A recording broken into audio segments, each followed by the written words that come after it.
Xin chào tất cả các bạn. Hôm nay tôi sẽ giới thiệu cho các bạn một đầu video rất là đặc biệt. Đó chính là đầu nan sinh nan, model là NVFS1. Sở dĩ tôi muốn giới thiệu cho các bạn cái model này là tại vì đây chính là đầu SVS đầu tiên của hãng National, hay chúng ta còn gọi nó là Panasonic. SVS được ra đời vào năm 1987 bởi Victor. Và cái đầu SVS đầu tiên trên thế giới đó chính là đầu HRS 7000. Còn đây chính là đầu NVFS1, là một cái đầu ra sau. Tuy nhiên nó là một cái đầu SVS đầu tiên của hãng National. Và có thể nói là tất cả những dân chơi, những dân sưu tập đầu video trên toàn thế giới thì đều biết qua model này. Do là máy SVS đời đầu cho nên là chúng ta thấy là cái logo SVS được thể hiện rất là to. Máy này được sản xuất vào năm 1987 và được gắn thương hiệu là McLaw. Thì năm 1987 thì là một cái thời điểm thịnh vượng của McLaw, cho nên là những cái đầu National được sản xuất trong giai đoạn này là một trong những cái đầu rất là chất lượng. McLaw nó có một cái tiêu chí đó chính là Hi-Fi GT4W. GT4W được viết tắt từ cụm từ là Golden Technology. Đây chính là một cái đặc tính rất là nổi trội của nhãn hàng McLaw. Thì đa phần những cái máy Hi-Fi có trang bị tính năng là Hi-Fi GT4W là một trong những máy Hi-Fi rất chất lượng. Đối với máy FS1 này thì nó là đầu SVS và có trang bị tính năng là Hi-Fi GT4. Ngoài ra nó còn có đầu từ xóa bay thực hiện chức năng edit, rồi có trang bị tính năng là VISS, rồi đọc mã barcode. Tính năng barcode là một trong những tính năng rất là nổi trội của nhãn hàng McLaw. Nó sẽ được dùng chung với một cái đầu dùng để đọc mã vạch và một cái tấm giấy như thế này. Nó là một cái rất là nhiều những cái mã vạch. Thì những cái này nó phục vụ cho chức năng timer ha. Nó sẽ có là kênh nè, kênh, rồi ngày, thời gian bắt đầu ghi băng, thời gian kết thúc. Và mỗi cái mã số này nó sẽ có một cái mã vạch tương ứng ha. Chúng ta sẽ dùng cái đầu đọc này, chúng ta quét vào, nó sẽ có một cái thiết bị, một cảm biến để đọc. Và sau khi mà chúng ta dò xong, chúng ta sẽ dùng cái nút này, chúng ta sẽ bấm vào máy thì nó sẽ phát thông tin đến máy. Lúc này máy nó sẽ biết là chúng ta vừa cập nhật cái gì. Đây chính là một trong những cái tính năng rất là nổi trội của nhãn hàng McLaw. Nó giúp đơn giản hóa cái việc mà chúng ta thiết lập timer. Chúng ta không cần dùng những cái nút ở trên máy nữa mà chúng ta có thể dùng trực tiếp cái đầu đọc mã vạch này. Bên trái của máy là nút nguồn, cái đèn báo nguồn và cái đèn báo có băng bên trong. Bên phải của máy đó chính là mặt đồng hồ watt và mắt nhận hồng ngoại. Đây chính là nút dùng để mở cửa ben. Thì máy NVFS1 này nó được xây dựng trên cơ sở của máy là NVD21 và NVD22. Thì nó chỉ trang bị thêm tính năng SVS, sau đó nó sẽ đổi cái model thành là NVFS1. Cho nên là cái máy này thiết kế hoàn toàn, chúng ta thấy là cái diện mạo của nó hoàn toàn giống với lại NVD21 và NVD22. Đây chính là cửa nạp băng, và trên cửa nạp băng này nó sẽ có chữ McLaw, và đây chính là cái số series của máy. Đây chính là mặt đồng hồ watt. Đây chính là biểu tượng SVS. Khi chúng ta cho băng SVS vào thì cái biểu tượng này sẽ sáng lên màu xanh lá cây. Đây chính là hai biến trở volume dùng để chỉnh âm lượng khi chúng ta ghi băng. Và đây chính là hai đèn tia, hai đèn led này dùng để chỉ thị mức âm lượng, và cũng như là nó sẽ cho phép chúng ta là quan sát tín hiệu Hi-Fi tracking. Phía dưới đây có rất là nhiều những biến trở volume và những cái công tắc khác. Đây chính là biến trở dùng để chỉnh âm lượng của headphone. Đây chính là nút chỉnh tracking và nút chỉnh tracking ở chế độ slow motion. Đây chính là biến trở dùng để chỉnh chất lượng của hình ảnh, bao gồm là mờ hoặc sắc nét. Đây chính là công tắc chọn SVS, chúng ta sẽ gạt là on. Đây chính là nút chọn remote, rồi nút chọn tốc độ, tốc độ tiêu chuẩn hoặc là tốc độ EB. Đây chính là công tắc dùng để chỉnh dùng để chọn chế độ hiển thị. Chúng ta có thể là hiển thị mức tracking, hoặc là chúng ta có thể hiển thị là mức âm lượng audio, hoặc là tắt ha. Đây chính là MPX filter. Rồi đây chính là công tắc dùng để chọn ngõ vào ha. Ngõ vào là AV, tuner hoặc là S video. Đây chính là nút dùng để thực hiện chức năng timer. Đây chính là những nút test transport cơ bản, chẳng hạn như là nút play nè, hay nút tua băng, rồi nút stop, nút tạm dừng, nút ghi băng, nút insert, nút audio dubbing ha. Đây chính là nút dùng để chọn audio ngõ ra. Chúng ta có thể nghe là kênh trái, kênh phải hoặc là stereo. Đây chính là con nút nhấn dùng để chọn TV hoặc là video. Phía khu vực này chính là những khu vực dành cho chức năng timer. Đây chính là hai nút chọn kênh. Đây chính là hai nút dùng để chọn điều chỉnh thời gian bắt đầu ghi băng và thời gian kết thúc ghi băng. Nếu chúng ta không muốn sử dụng những cái phím này thì chúng ta có thể sử dụng đầu đọc mã vạch. Chúng ta đọc trên cái sheet và chúng ta sẽ phát vào máy, máy sẽ tự hiểu. Đây chính là nút reset, counter reset. Đây chính là nút memory. Và đây chính là một số những cái phím dùng để set cái clock. Máy này được thiết kế rất là đẹp các bạn. Thiết kế cực kỳ sang trọng. Đây chính là những jack cắm ở phía sau của máy, bao gồm là audio và video. Đây chính là hai jack cắm S video in và S video out. Đây chính là những cái jack cắm anten VHF và UHF.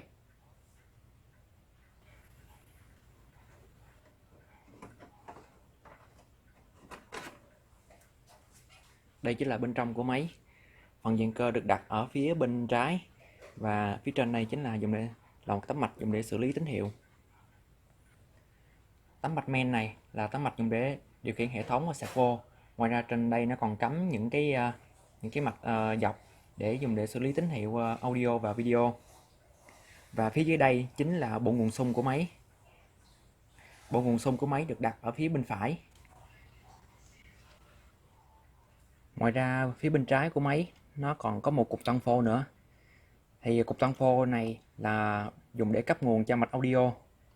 Còn nguồn xung sẽ cấp cho những cái mạch khác, chẳng hạn như là mạch video, mạch servo và mạch điều khiển hệ thống.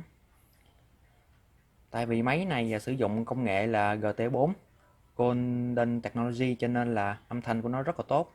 Âm thanh hi-fi của nó được xử lý rất là kỹ càng, cũng như là sử dụng một cái nguồn audio riêng biệt để chống nhiễu ảnh hưởng qua lại với những cái nguồn. Đây chính là phần dàn cơ, và đây chính là dàn cơ loại G đời đầu. Những cái phiên bản đời đầu này chạy rất là ổn định, chạy rất êm, rất ít lỗi. Tuy nhiên những cái biến thể sau này sử dụng trong những cái máy chẳng hạn như là FS900 rồi BS900 gì rất là kém, nó không tốt như cái loại đời đầu này. Loại đời đầu này chạy rất là và rất là ít lỗi vặt. Đây chính là phần phía trên của trống từ và nó được che bằng một cái tấm chống nhiễu. Bây giờ chúng ta sẽ mở cái tấm này.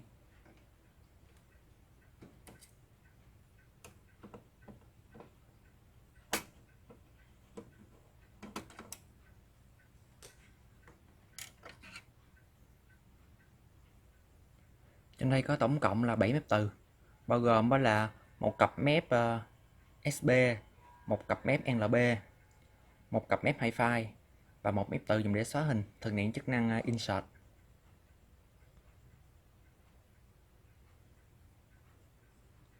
Phần chassis của dàn cơ này được đúc bằng nhôm rất là chắc chắn. Đây chính là đầu từ AC, đây chính là trục của motor cấp xăng và pin roller. Và cũng có thể nói cái loại dàn cơ này là một trong những loại dàn cơ đầu tiên mà sử dụng cái phương pháp để cái cấp xăng ở phía trên, giúp cho giảm cái lực ma sát của trống từ. Phía bên trái của trống từ, ở phía trên của đầu từ xóa toàn bộ, nó sẽ có một con damper dùng để ổn định lực cân bằng.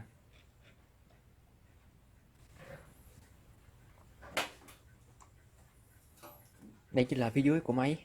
Ở dưới của máy chúng ta thấy là nó sẽ có hai tấm mạch rất là to. Ở đây có hai con sò ổn áp được bắt trên cái tấm tăng nhiệt bằng nhôm. Đây chính là mạch dùng để phân tách tín hiệu IC ha. IC phân ly. Đây chính là bộ lọc com, nó dùng để tách tín hiệu Y và tín hiệu C ra từ tín hiệu composite. Những máy S và S nó sẽ có phần mạch này. Tại vì máy này thuộc dạng máy đời đầu của S và S cho nên tấm mạch này chúng ta thấy là nó khá là đơn giản. Còn bên phải này là một tấm mạch dùng để xử lý tín hiệu S và S. Do máy này đời đầu cho nên tấm mạch này cũng khá là phức tạp ha. Và đa phần nó sử dụng bằng thủ công chứ không phải là IC tích hợp với những cái máy S và S đời sau.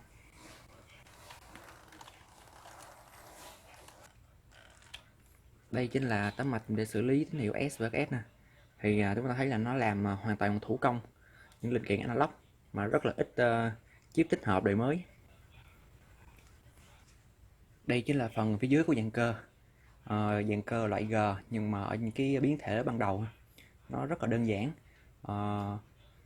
Đến cái thời sau này, đến những cái máy NVF rồi model NVFS mà đời cao hoặc là NVBS thì cái dàn cơ này nó cải tiến rất là nhiều.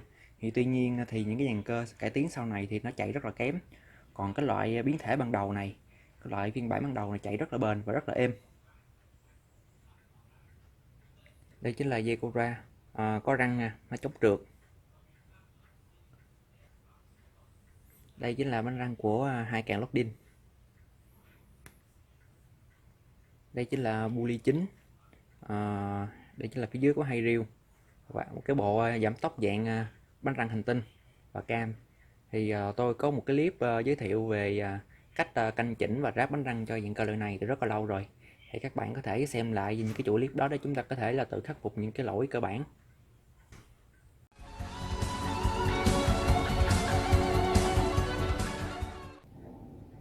Hiện tại máy này đang gặp một cái lỗi rất là nhỏ về điện nha. Bây giờ tôi sẽ mô phỏng cho các bạn xem thử. Bây giờ tôi bật nút nguồn lên nè.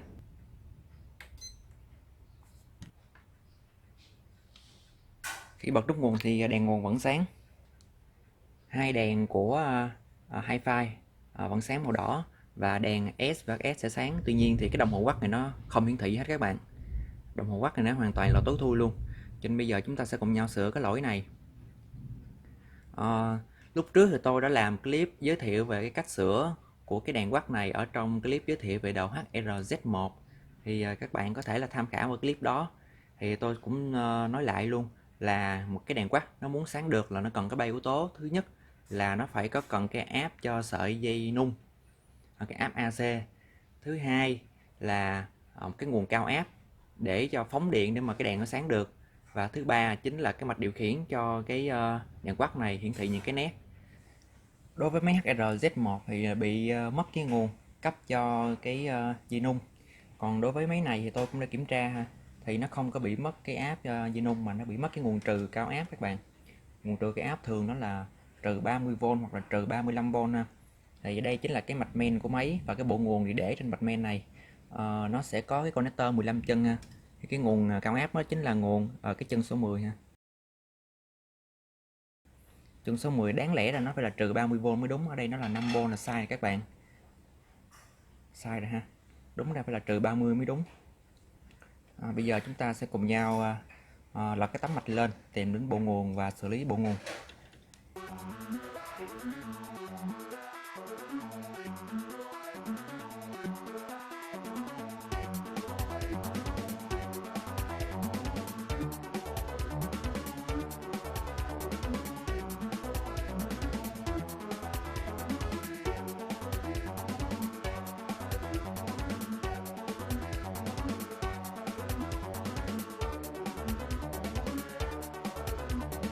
Cấu trúc mạch nó như vậy thì các bạn, cuộn S4 nè, cuộn thứ cấp ha, nó đi qua cái đường này, rồi nó sẽ có con diode chỉnh lưu qua âm nè, rồi nó thông con điện trở R xanh R14, rồi lọc qua tụ C22 và đi đến chân số 10 ha.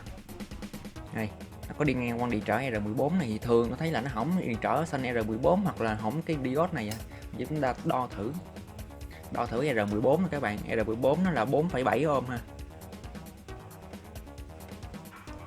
4,7 ohm mà giờ chúng ta đo ra tới là 5,4 mê là cái điện trở này bị hở rồi, bị đứt rồi. Rồi, vậy là điện trở này bị đứt rồi các bạn, chúng ta sẽ thay nó thôi, rất là đơn giản.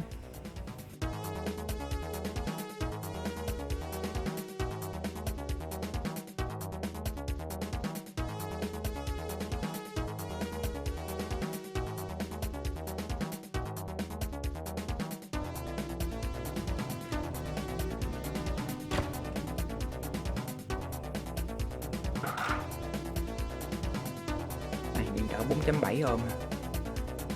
Giờ chúng ta sẽ thay con khác vào.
Giờ chúng ta sẽ cùng nhau kiểm tra áp của nó ha. Chân số 10 rồi, trừ 30V nữa các bạn, trừ 30V là ok rồi ha. Đồng hồ của chúng ta đã sáng rồi các bạn, đã sáng những cái nét lên rồi, bao gồm là timer và counter. Thì máy này nó đang mặc định ổ của nhà sản xuất là đang ở vị trí là năm 1987 ha. Nó quay về mặc định ban đầu. Bây giờ chúng ta sẽ cùng nhau test máy.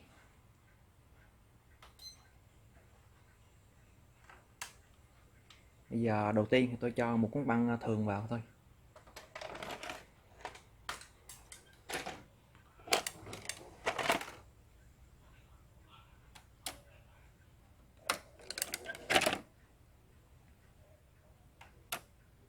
Ở những máy đời đầu này thì khi chúng ta cho băng vào nó ở trạng thái là stop và sẽ là trạng thái hot loading ha. Có nghĩa là băng sẽ được loading qua đầu AC để đọc xung CTL ở chế độ tua băng chứ nó không dàn lên room. Bây giờ chúng ta sẽ thử chức năng tua băng ha. Đầu tiên là tua tiếng.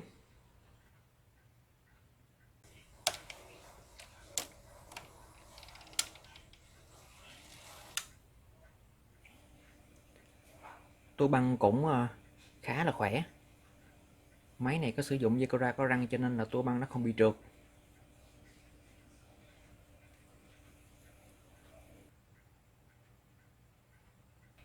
Bấm stop nè.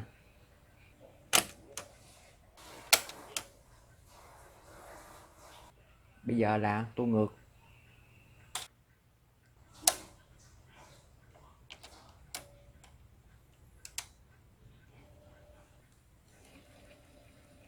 Máy này có chức năng memory cho nên là khi tua về vị trí là 0000 thì nó sẽ tự động stop.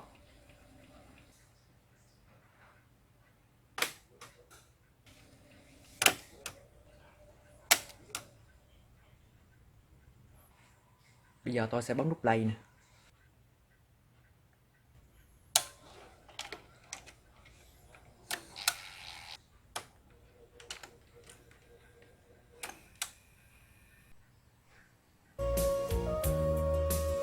Cái tiếng hi-fi rất là sạch các bạn.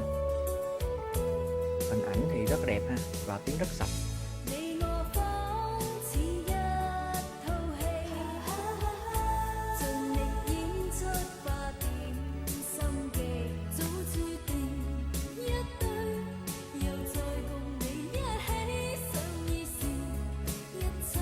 Để nghe âm thanh kênh trái, kênh phải hoặc mono thì chúng ta sẽ nhấn cái nút này nha.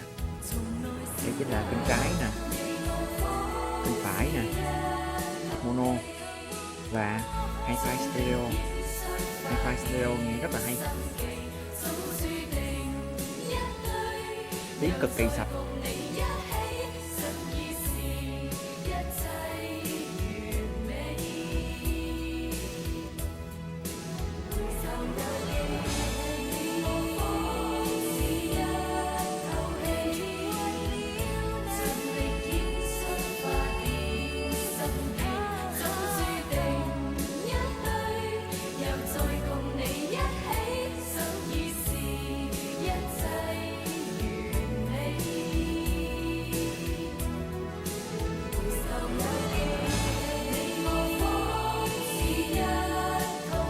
Bây giờ tôi sẽ bấm vào reset để lấy cái băng ra.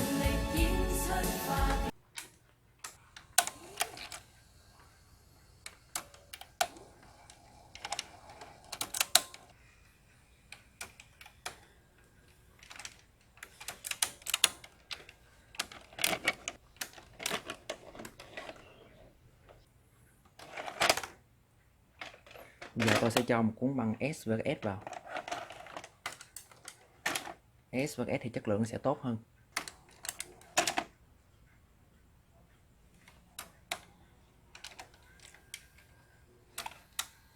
Khi cho băng S vào thì cái biểu tượng S và cái S này nó sẽ sáng màu xanh.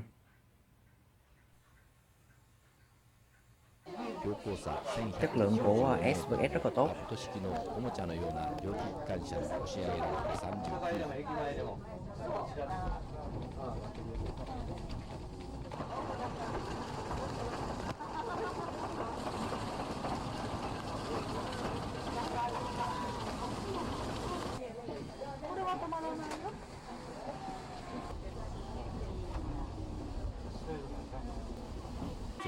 Để kiểm tra mức tracking này chúng ta sẽ gạt công tắc này lên, hi-fi tracking ha. Lúc này nó sẽ cho chúng ta biết là ở mức tracking đang ở bao nhiêu. Chúng ta sẽ điều chỉnh nè, điều chỉnh làm sao cho cái mức lên cao nhất ha. Thì cái vùng tracking nó khá là rộng. Khi mà hi-fi đã lên rồi thì chúng ta sẽ gạt cái công tắc này để hiển thị lại cái mức audio ha.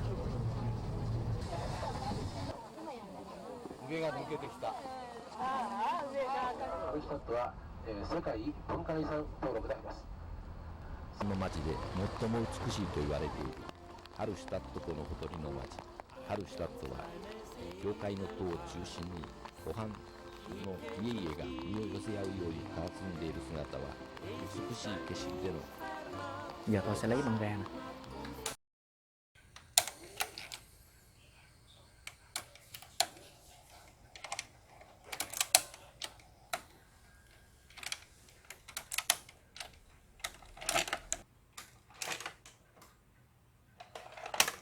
Vậy là hôm nay tôi đã giới thiệu với các bạn đầu NV FS1. Đây là đầu S và S đầu tiên của hãng National. Sau này nó đổi thành là Panasonic. Đây chính là một model rất là đặc biệt và máy thiết kế cực kỳ chất lượng, nhìn rất là đẹp. Lần sau tôi sẽ giới thiệu với các bạn thêm nhiều model khác hay hơn, hấp dẫn hơn. Mời các bạn đón xem. Xin chào và hẹn gặp lại các bạn.